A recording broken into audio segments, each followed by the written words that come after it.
వరంగల్ నగర ప్రజలు సమాజం సుఖ సంతోషాలతో ఉండాలని ఆకాంక్షిస్తూ గత కొన్ని సంవత్సరాలుగా సీతారాముల కళ్యాణ ఉత్సవం ఘనంగా నిర్వహిస్తున్నట్లు కనకదుర్గ దేవాలయం అభివృద్ధి కమిటీ అధ్యక్షులు మిసల ప్రకాష్ పేర్కొన్నారు.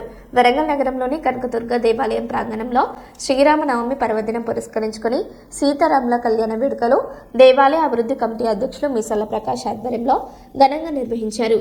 ఈ వేడుకలు నగరంలోని వివిధ ప్రాంతాల నుండి వందలాది భక్తులు పాల్గొని సీతారాముల కళ్యాణం వీక్షించి తరించిపోయారు. ఈ సందర్భంగా మిసాల ప్రకాష్ మాట్లాడుతూ ప్రతి సంవత్సరం శ్రీరామనవమి వేడుకలు ఘనంగా జరుపుకున్నట్లు వివరించారు.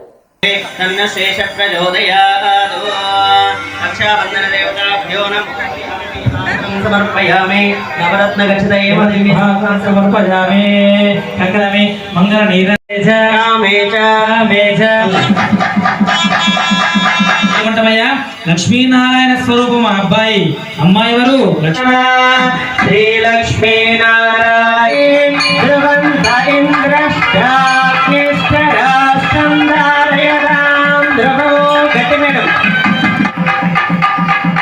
మేళంలో ఒక పాట వాయించండి. మేళంలో ఒక పాట వాయించండి. ఓం మధువాతారుదాయతే మధుక్షరంతి సింధవః మాధ్రే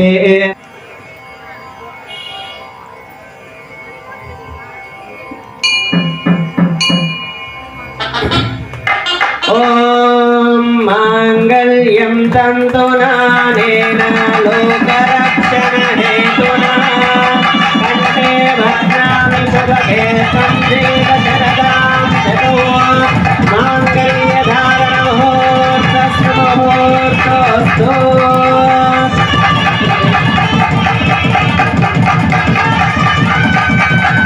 ఓం ధ్రువంతే రాజా వరుణో ధ్రువంతే బృహస్పతి ధ్రువంత ఇంద్రశ్చాగ్నిశ్చరాష్టంధారయ సీతారామచంద్ర మహారాజ్ కి ఓం మాంగళ్యం తంతునానేన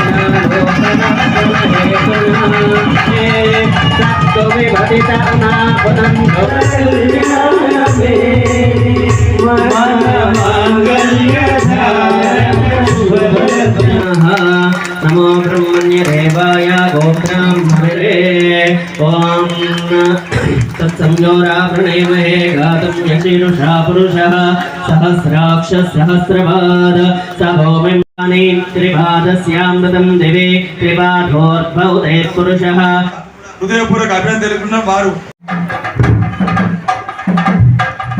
ఓం యోగాం పుష్పం వేద పుష్పవాన్ ప్రజావాన్ పశుమాన్ భవతి య ఏవం వేద యోపామాయతనం వేద.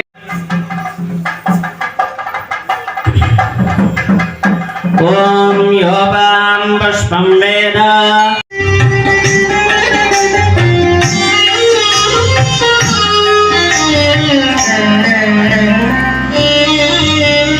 జగడపు చనువుల చాచర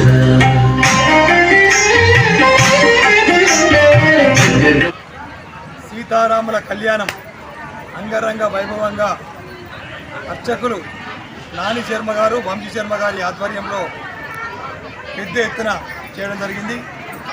చాలా సంవత్సరాలు 30 సంవత్సరాల నుండి సీతారాముల కళ్యాణ మహోత్సవం చేస్తూ ఉన్నాం. ఇందులో భాగంగా ఆలయ కమిటీ ఆధ్వర్యంలో ఇవాళ 10 సంవత్సరాల లాగానే ఈ సంవత్సరం కూడా సీతారాముల కళ్యాణం భద్రాచలంలో అయిన టైంకు ఇక్కడ కూడా స్టార్ట్ చేయడం జరిగింది. ఇవాళ సీతారాములను ఘనంగా వారి తీసుకొని వచ్చి విగ్రహాలు ఎవరైతే ఉన్నారో ఆ దాత చేయించడం జరిగింది. రఘు దంపతులు విగ్రహాలు ఇవ్వడం జరిగింది. ఆ విగ్రహాలు ఈరోజు ఇంతకుముందు గతంలో మామూలు విగ్రహాలతో చేసే సీతారాముల కళ్యాణం ఈసారి వారు సొంత ఖర్చులతో ఆ విగ్రహాలు చేయడం జరిగింది. ఆ మహాబలిపురం నుంచి వెళ్ళి దాన్ని ఆ విగ్రహాలను ఇక్కడ ఒక 41 రోజుల పాటు దీక్ష చేసి ఈరోజు సీతారాముల కళ్యాణం ఆ విగ్రహాలతో చేయడం జరిగింది. ఇవాళ అందరూ కూడా భక్తులు కూడా అందరూ కూడా వీక్షించి సంతోషపడడం జరిగింది. ఈ ప్రాంత ప్రజలందరూ కూడా సుఖ సంతోషంగా ఉండాలని అందరూ కూడా అమ్మవారి కనకదుర్గ అమ్మవారి దర్శించుకుంటే కోరిన కోరికలు తీర్చే కనకదుర్గ అమ్మవారు ఇవాళ అందరికీ వ్యాపార పరంగా కానీ ఉద్యోగ పరంగా కానీ అనే ఆరోగ్యపరంగా కానీ అనేక రకాలుగా అందరూ కూడా ఇలా కనకదుర్గమ్మ దర్శనం చేసుకుంటే అందరికి మంచి జరుగుతుంది కాబట్టి ఇక్కడ సీతారాముల కళ్యాణం చేయడం, జువ్వి చెట్టు ఉన్న ప్రాంతంలో కింద జువ్వి చెట్టు కింద సీతారాముల కళ్యాణం చేయడం